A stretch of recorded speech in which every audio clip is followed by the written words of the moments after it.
Exactamente a las 19:45, tener que ocuparnos de los combustibles es como un karma argentino. Uno recuerda viejos tiempos, ¿no? Esto es historia repetida. Los que tienen suficiente edad lo recordarán. Hemos atravesado distintas etapas en la Argentina en que uno iba a la estación de servicio y la nafta ya no valía lo mismo que ayer. ¿Se acuerdan? Bueno, estamos más o menos en esa instancia con incrementos sucesivos, reiterados, del valor de los combustibles que se atribuyen, en no pocos casos, a la alza en el precio del barril de petróleo, el crudo dulce de Texas, que es el precio de referencia que se toma en esta parte del mundo, por un lado. Por el otro costado, lo que está pasando con el incremento en el valor del dólar a nivel internacional, el fortalecimiento del dólar en contra de las monedas de los terceros países y un montón de factores que nosotros no llegamos efectivamente a dilucidar, pero los combustibles suben.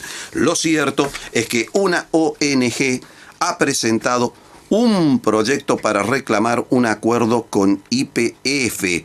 ¿Por qué? Porque las subas de los combustibles a esta altura del partido le ganan a la inflación por goleada. Está en línea el diputado Mario Badillo. ¿Qué tal, Badillo? ¿Cómo le va? Buenas noches. Buenas noches.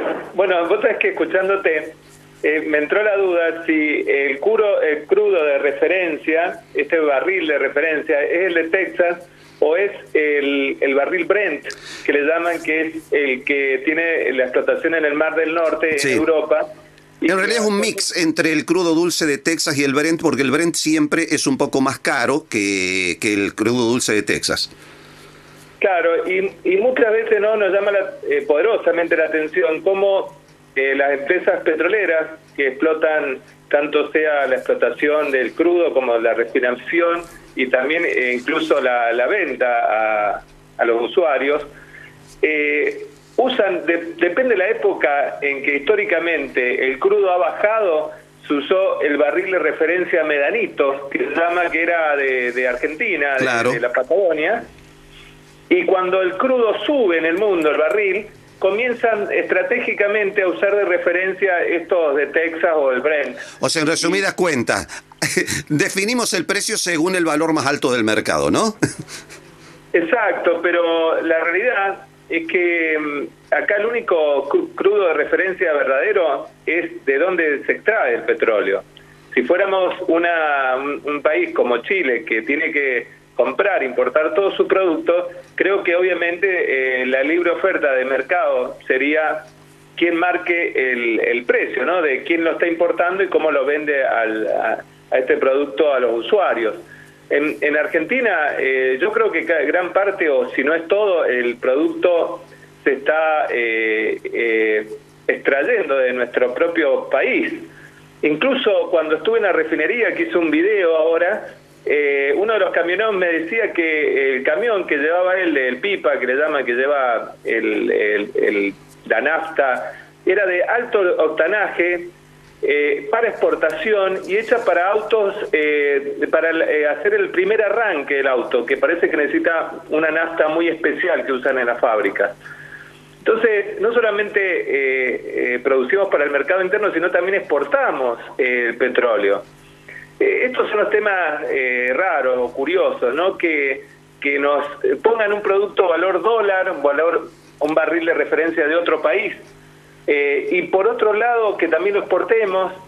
Yo creo que acá la política energética no se ha manejado con un concepto de poner en pie al ciudadano, de ver cuáles son sus necesidades, sino realmente se está pensando en las ganancias empresariales de un par o un grupito muy reducido de empresas que ha cartelizado todo el mercado de los combustibles en Argentina. Pero además, no es solo ese grupo de empresas, sino además está de por medio la situación financiera de YPF, que no es precisamente la mejor. En realidad, lo que estamos pagando además es el tremendo déficit de YPF.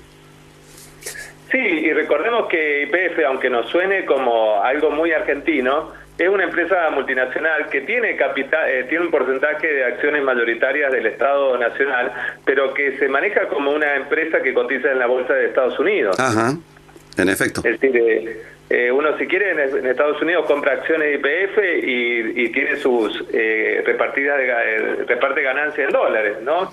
Y también es castigada cuando no gana dinero. con la pérdida de su valor accionario. Claro. Sí, sí, en efecto. Ahora, el otro tema, en este misterio que es cómo se compone el precio del petróleo, que a mí me recuerda, que lo tenemos que abordar este tema, me recuerda el tema de la tarifaria del boleto del transporte automotor de pasajeros, ¿no? Un misterio bíblico. Nadie puede saber cómo está compuesta. Sí, siempre está este tema, ¿no? Como nosotros acá en Mendoza hicimos todo un estudio por el valor del kilómetro recorrido de los transportes colectivos urbanos, y ahí descubrimos un gran negocio que había en la implementación de esa fórmula. Es decir, que sí, en este tema, cuando los ciudadanos nos ponemos a investigar, saltan los trapitos sucios de las empresas. Y el otro tema es, ¿cómo puede ser que la nafta tenga distintos valores según la provincia? Bueno, ustedes allí lo padecen, el tema del flete, ¿no? Claro, nosotros, yo estoy viviendo no más de 10 kilómetros de la destilería de Luján, Cuyo. Es que el precio de referencia de la destilería hacia la estación de servicio que tengo cerca de mi casa no debería ser, casi debería ser insignificante. Sin embargo, el precio de referencia que tengo acá en YPF es casi un 7% mayor que el que se puede encontrar en una estación de servicio de la ciudad de Buenos Aires. Es decir, a 1000 kilómetros de distancia de la destilería. Entonces, bueno, nos vuelve a sonar, ¿no?, este tema de cómo Buenos Aires es subsidiado por todo el interior. Incluso en el tema no solamente es en el gas y la electricidad y en el transporte público, sino también lo vemos en los combustibles que cargan los porteños. Claro. Claro, el punto es que no se puede explicar justamente esa tremenda disparidad de precios y considerando digamos, esa fórmula que seguimos sin entender cómo es, porque sigue siendo un misterio, cómo la incidencia de los combustibles, inclusive nosotros tenemos un precio en Córdoba capital y tenemos otro precio a 100 kilómetros de Córdoba capital en cualquier lugar de la provincia.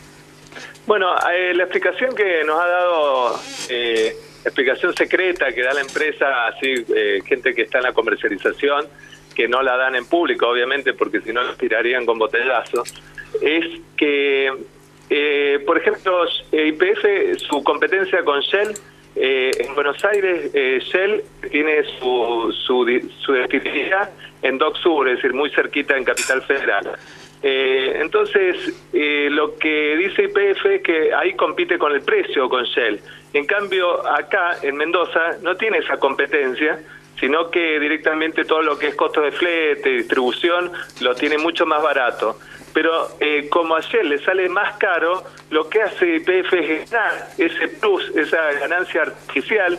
En vez de competir con un precio más bajo, lo que hace es subir su precio artificialmente y ponerlo igual a Shell con el costo de flete que tiene Shell. Entonces ahí le hace una ganancia espuria, podríamos decir. Claro. Porque, un costo inexistente, claro. Con respecto a lo que vos mismo decís de las localidades, como puede ser, que yo visito muy frecuentemente al Corral en el sur de Córdoba, que tiene una estación de bandera blanca, sin bandera, te diría. En esa estación la diferencia de precio puede ser un 15, un 20% más, y con un combustible de mucho menor graduación de octanaje. Eso se produce porque ante la falta de competencia, las estaciones de servicio, incluso las mismas empresas como YPF, aumenta el precio porque la viveza de Aranguren fue, antes de irse, no solamente dejó atado el precio del petróleo al barril Brent o de Texas, sino también liberó todos los precios en Argentina. Eso trae una profunda afectación económica federal, debido a que los pueblos de las provincias son los que van a tener menos competencia y obviamente se aprovechan la cartelización de la venta y hace que se obtenga mayor ganancia. Bueno, pero es que seguimos entendiendo al revés el tema de la libertad de mercado en la Argentina. O sea, la libertad de mercado es que no haya competencia. Yo creía que no era así. No, la libertad de mercado es aprovechémonos de lo más chico. Claro. Es mucho más difícil aprovecharse en Capital Federal, donde el promedio de estaciones de servicio tal vez sea 2, 3 por cuadra, por manzana o por cada 2 manzanas. Si uno ve, hay una aplicación que uno la puede bajar en la tienda de los celulares que se llama, algo de combustible o bueno, una aplicación que está disponible que muestra todas las estaciones de servicio en la Argentina y los precios que hay. Y ahí se da cuenta uno cómo en Capital Federal está lleno de estaciones de servicio, en los pueblitos hay muy pocas y con precios muy elevados. Surtidores, que se llama la aplicación. Es muy interesante ver eso porque se ve en tiempo real y toda la Argentina y cómo va, por ejemplo, Salta tiene precios altísimos. Y uno dice, bueno, pero ¿cómo es castigada, no? Es decir, cómo cada provincia es castigada con precios y cada localidad. En Mendoza tenemos muy diferentes precios de acuerdo a las localidades. Y esto es porque se aprovechan de los mercados, es decir, donde ellos pueden no tener competencia, por ahí en una localidad que está Shell, por ahí tienen precios más competitivos y donde está de bandera única YPF lo aumenta significativamente.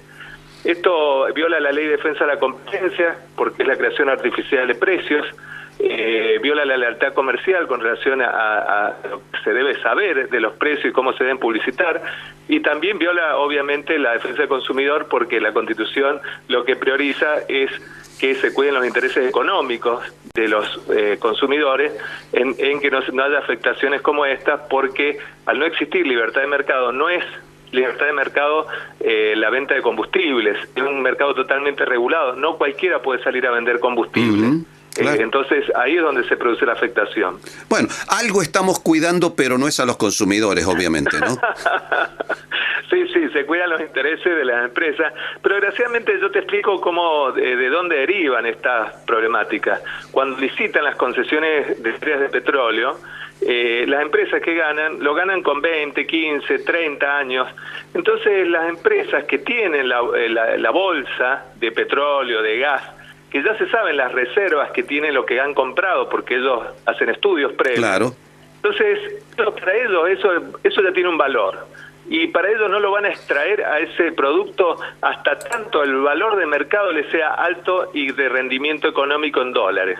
Esa sería la explicación real de todo esto. Dice, ¿yo por qué voy a sacar este producto y lo voy a poner a la venta si este no tiene el precio que yo quiero? Es como si uno pudiera manejar el precio, por ejemplo, de la fruta. Decir, bueno, yo toda la fruta la pongo en frío y la voy a sacar en el momento que valga más, que sea en el invierno, pongámosle. Entonces, esto es la mala y mala estrategia comercial que ha tenido la Argentina por sus déficits crónicos de tener que salir los gobiernos a regalar las áreas de petróleo por 15, 20, 30 años por el hecho de hacerse rápidamente caja. Eso podríamos decir que en definitiva es resultado de malas políticas energéticas que han hecho perder nuestra autosuficiencia de combustibles, totalmente nuestra dependencia, poder tener este recurso estratégico en una forma económica que facilita a las economías regionales y en el caso de Córdoba a las explotaciones agrícolas a usar un gasoil económico que hace que nuestros productos para exportación se vuelvan muy competitivos. Así como estas cosas es por el contrario, nuestros productos son gravados para exportar, nuestros combustibles son caros y altamente con alto contenido impositivo. Todo al revés del mundo.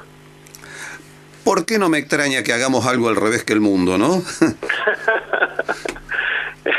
Porque dicen eso, ¿no? Que por eso los argentinos hacen las cosas totalmente al revés. Uno para bien y otro para mal, ¿no? Pero bueno, no es un tema... Yo creo que es un tema de concientización. Estos temas antes no se sabían. Ahora se ocultaban. Acá en Mendoza llevamos 7 años con un convenio cumplido por YPF, que los gobiernos de turno lo han ido tapando. Y en muchos casos la prensa de Mendoza lo ha ido tapando. Yo creo que las redes sociales, los medios alternativos, medios que están comprometidos con su oyente, como el caso de la radio de ustedes, que busca esa independencia de empoderar al ciudadano, de decirle, mira, las cosas son así, esta es la explicación. No hay 100 explicaciones para esto. Las explicaciones son las que tienen que ser. Y un país empieza a cambiar en la medida que sus ciudadanos empiezan a cambiar. No hay que buscar gobernantes que salgan de una estratosfera, los gobernantes salen de la ciudadanía. Y muchas veces los pícaros también han sido pícaros ciudadanos. Sin duda. Primero es eso. Primero son malos ciudadanos y después terminan siendo lo que son. De eso se trata. Sí, de eso se trata. Y a veces yo pienso cuando dicen, porque yo vengo de una ONG y de ahí he saltado a la política para tratar de ayudar en la participación ciudadana. Y muchas veces me confunden con políticos, malos políticos. Y yo digo, no hay malos políticos, hay delincuentes que se meten a la política a hacer delincuencia. Y también hay buenos políticos que se tratan de buscar ayudar a la comunidad. Y bueno, y de eso se trata, que los buenos saquemos a los malos. De eso se trata. Mario Vadillo, gracias por habernos atendido. Hasta la próxima. Que tenga buenas noches. Hasta luego, muchas gracias.